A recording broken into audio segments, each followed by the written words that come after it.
Bonjour et bienvenue dans cette nouvelle vidéo. Alors nous sommes dans la période février-mars et comme chaque année, c'est un petit peu la période des inscriptions pour les écoles aux Émirats Arabes Unis. Alors certaines écoles très demandées demandent des inscriptions beaucoup plus tôt, mais pour la plupart des parents, c'est souvent à ce moment-là qu'ils vont se poser la question de savoir quelle école ils vont choisir, avec quel type de programme et quel coût. J'avais fait pas mal de vidéos sur les écoles aux Émirats Arabes Unis. Alors quand je dis école, ça peut être collège, lycée, etc.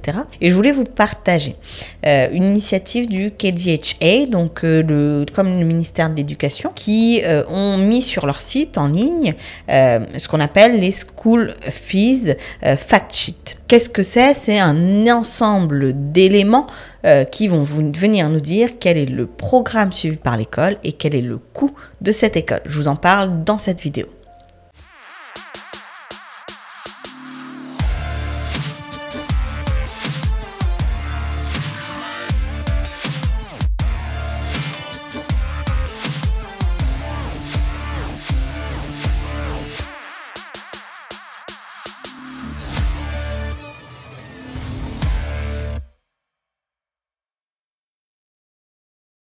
Cette fiche d'information sur les écoles aux Émirats Arabes Unis, qui est proposée par le KDHA, est particulièrement intéressante. Alors, elle est déjà trouvable sur leur site, directement, sur le site du ministère de l'Éducation. On va simplement chercher l'école dont on a envie d'avoir le programme ou le coût. Et donc, c'est assez bien fait parce que le filtre de recherche permet de chercher soit par quartier, ça permet de choisir aussi par école si on a une idée précise, par programme, ainsi de suite, par exemple, ou par langue. Et donc, que contient cette fiche d'information ?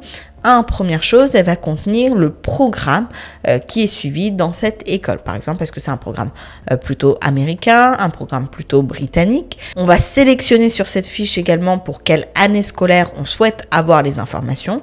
Et parmi les informations qui sont fournies et qui sont détaillées sur une seule page, qui est quand même beaucoup plus simple que la présentation que donnent généralement les écoles sur leur propre site, on va avoir les niveaux scolaires proposés par l'école en question, l'évaluation de l'école qui est faite par le KDHA, ainsi que l'ensemble des frais obligatoires, donc c'est-à-dire frais de scolarité, mais également les frais relatifs au manuel scolaire, les frais relatifs aux activités proposées par cette école, les frais relatifs aux services médicaux, également aux installations scolaires et aux examens du conseil de classe. Ce qui est intéressant également, puisque souvent ces premiers frais, c'est ce qu'on trouve sur les sites, l'école doit indiquer et donc on va avoir accès à ces informations pour les frais optionnels.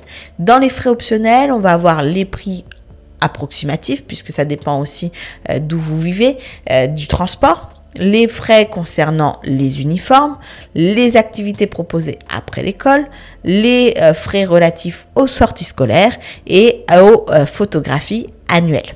On aura également quelques détails sur les frais d'inscription, de réinscription et sur tout programme de réduction auquel l'école adhérera, par exemple le fait d'intégrer des fratries. Enfin, autres éléments qui sont particulièrement intéressants à consulter sur le même site, on va avoir accès aux coordonnées de l'école, à son emplacement, au nombre d'élèves et d'enseignants que comporte l'école, au ratio, donc enseignants-élèves, au taux de rotation des enseignants, au programme scolaire, au nom du directeur et au pourcentage des nationalités et des genres dans l'école en question. Donc tout ça, toute cette fiche, on va la trouver directement sur le site du KDHA. Donc il suffit d'aller sur web.kdha.gov, cliquer sur le nom de l'école qu'on souhaite consulter et ensuite de chercher le bouton intitulé Fees Sheet. Donc ça, c'est la manière, on va dire, la nouvelle présentation des frais scolaires sur le site du ministère de l'Éducation. Je trouve ça particulièrement bien pensé. Je vous laisserai aller regarder et me dire en commentaire ce que vous en pensez. Si vous avez des écoles à recommander, si vous avez des retours d'expérience à ce sujet, n'hésitez pas à le faire en commentaire. La section est faite pour ça. Et sur ce, je vous souhaite le meilleur et je vous dis à très vite dans une prochaine vidéo.